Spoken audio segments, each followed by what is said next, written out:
बिस्मिल्लाहिर्रहमानिर्रहीम। मौत मुकद्दर सौंप हयाती, जेल इंसान जा जीवन साथी, डंडा बेड़ियों फांसी घाट, पोए बसा जा ऊंचा घाट, मन जोरिन क्यों तू जूं गोलियूं, पोए बसा जूं सागियूं बोलियूं, ए कातिल तोसां झेड़ो आ, इन इंसाफ खातिर झेड़ो आ, ए कातिल तोसां झेड़ो आ। 18 अक्टूबर ते जॾहिं असांजा 3 शहीद हिन रोड ते कुचलाए मारिया विया, तॾहिं असांजे दिलनि ते उहे रत जा ॻोढ़ा अञा सुका न आहिनि, उहे असांजे दिलनि ते मौजूदु आहिनि।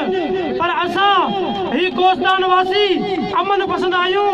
असां नथा चाहियूं त असां कंहिंसां नाइंसाफ़ी कयूं या कंहिंखे ग़लति चऊं, पर असां सां ऐं हिननि जे मज़लूमनि जे माइटनि सां जेके अॼु रत जा ॻोढ़ा पिया रोअनि, हिननि सां इंसाफ़ थियणु घुरिजे।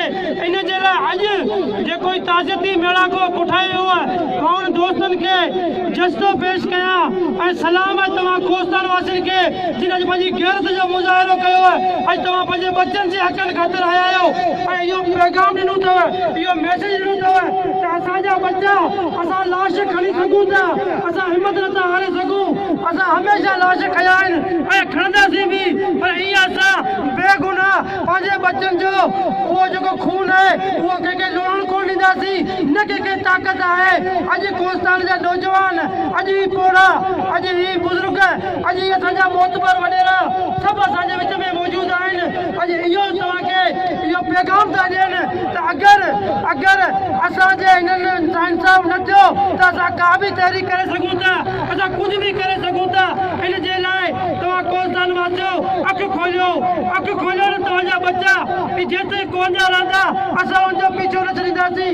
तव्हांजी हिमत ऐं तव्हांजी गैरत असांखे खपे, तव्हां असां सां गॾु रहिजो, असां तव्हांजे अॻियां हूंदासीं, जेको बि थींदो असां बर्दाश्त कंदासीं। पर हाणे कंहिंखे पालारी क़ौम जे क़ौम पालारी बचे क़ौम ते की अखि रखी त असां हुनजी अखि कढंदासीं ऐं इंशाअल्लाह ताला ही सभु कोस्तान जागी हुजो।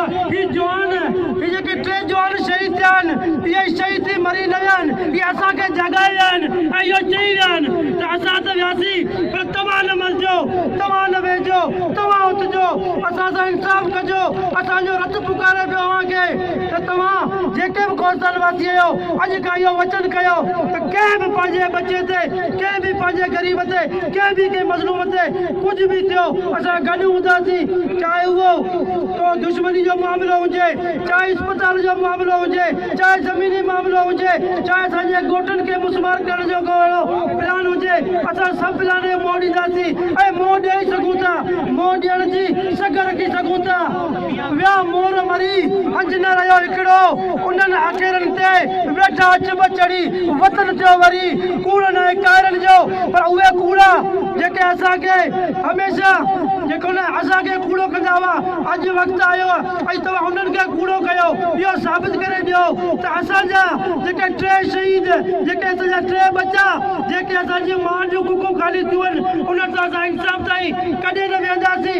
असां इहो वचन था कयूं, कोस्तान जो बचो कोस्तान जो नंढो वॾो इहो पैगाम थो ॾिए त हाणे पालारी क़ौम खे जेको बि टच कंदो असां हुनजो मुआनो अटकाईंदासीं, चाहे उहो केॾो बि ताक़तवर हुजे, चाहे उहो केॾो बि जबर हुजे।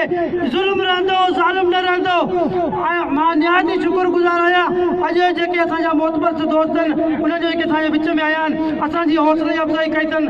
असां हिकिड़ा नंढा ग़रीब मिसकीन तबिके सां तालुक रखण माण्हू आहियूं, पर असां गैरत ऐं ज़मीन ते असां सौदेबाज़ी कान ॾींदासीं। तव्हां जेके बि कोस्तान वासी आहियो, अॼु इहो पको पाए कयो त कॾहिं बि क़ौम ते को वक़्तु ईंदो त उथी बीहजो, जे उथी बीहंदा त जबर ॾियारे विझंदा। ख़ुदा जो कसम तव्हां उथो असां तव्हांजी रहनुमाई कंदासीं।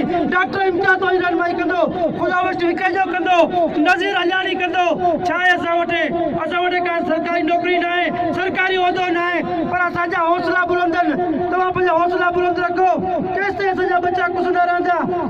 पर कोस्तान वासियों हमेशा हौसले ऐं जज़्बे सां रहो। बच्चा ये कुछ थियनि पिया हिनखे कुसण कोन ॾींदासीं, गॾु रहंदासीं, गॾु मरंदासीं। दोस्तो सभिनी जी महिरबानी।